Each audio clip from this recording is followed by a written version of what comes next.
Now, let's get started. Disney is sexist. Now, this should be no surprise. The company started back in 1923 in Burbank, California. Why is this important? Well, it was the 1920s. It wasn't a great time for women. And quite frankly, there was some of the worst patriarchal ideology of the 20th century. Now, this was back when some men only saw women good for cleaning, marriage, and having babies. You may be asking, how is this relevant? Because art imitates life. So, as they began their fabulous motion picture features, the animators and writers allowed life to make its way onto the screen, thus the creation of some of the most sexist movies of all time.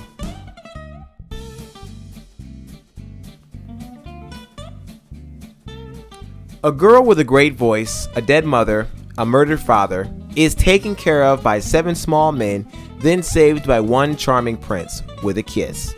Super sexist. Why? Because Snow White shows zero character development. The only thing you know is that she is completely codependent upon another man to take care of her, especially not being able to wake up unless some man kisses her. Come on.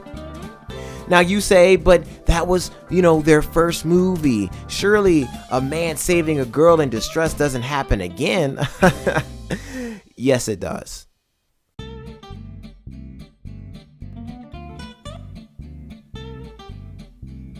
She has no mother or father. Life sucks. Gets a fairy godmother. Dances with a guy. She leaves. Guy finds her shoe. Guy calls for every woman in the land to be fitted for that shoe. Finally, Cinderella is found to fit that shoe. Prince decides to marry her. The end. She never really gave consent to him marrying him. And there wasn't even legitimate grounds to marriage, except one dance with her, a few kisses, and the fact that he found her shoe. I mean, seriously, that's a normal Saturday night for most people. Imagine it ending like that. Not to mention, when she tried to leave, he didn't even let her go. Seriously, watch the clip. She said several times she had to leave and he did not let her go. I mean, that's pretty crazy. And every other movie?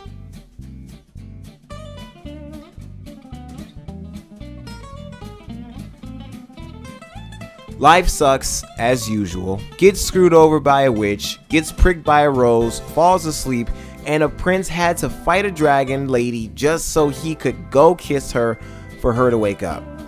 Typical. Lady in distress, here comes a man to save the day. It's the same old stuff.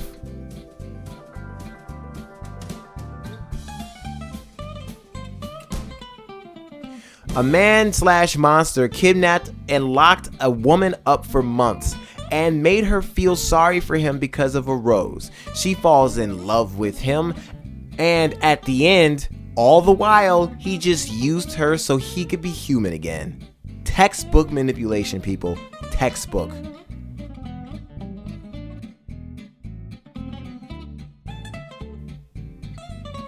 Poor dude gets a princess to like him by lying about his whole identity. By the time he admitted it, she was about to die. He saved her, and she decided, well, even though he's a lying piece of sand trash, I'll give him a chance anyway.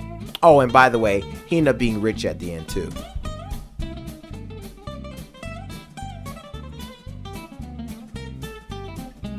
I mean, do I really have to explain how sexist this movie is?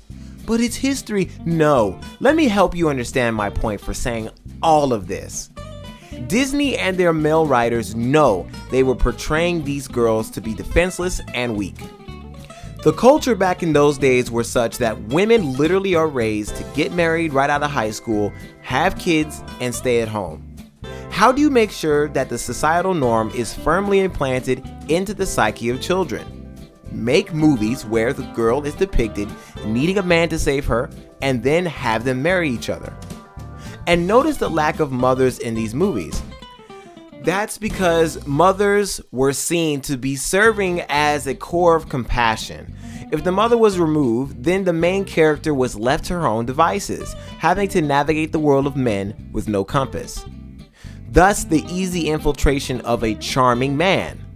He says or does one nice thing and boom, they're married. It all connects.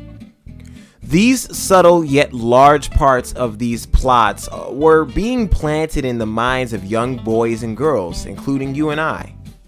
Luckily, Disney has gotten much better with time, making their characters strong female protagonists that don't need no man, but chooses to have one if they really want one. Because times have changed, so have the writers. So you will see many more Disney movies more geared toward female independence. A stark contrast to those pioneer Disney execs and writers that simply wanted to continue the status quo of feminine domination. So, the title probably shouldn't be Disney Is Sexist, but because of time and understanding and women's rights having a stronger social presence, it should probably be Disney Was Sexist.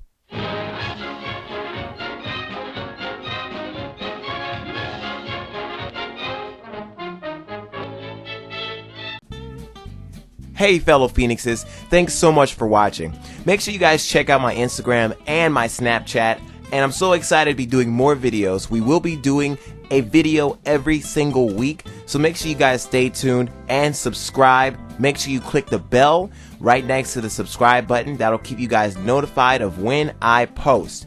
And make sure to subscribe at the bottom left hand corner, that little circle picture thing right there, and watch a great video at the bottom right hand corner. I know you guys will enjoy it. Once again, thank you so much for watching, and I can't wait to make more awesome, entertaining videos for you guys.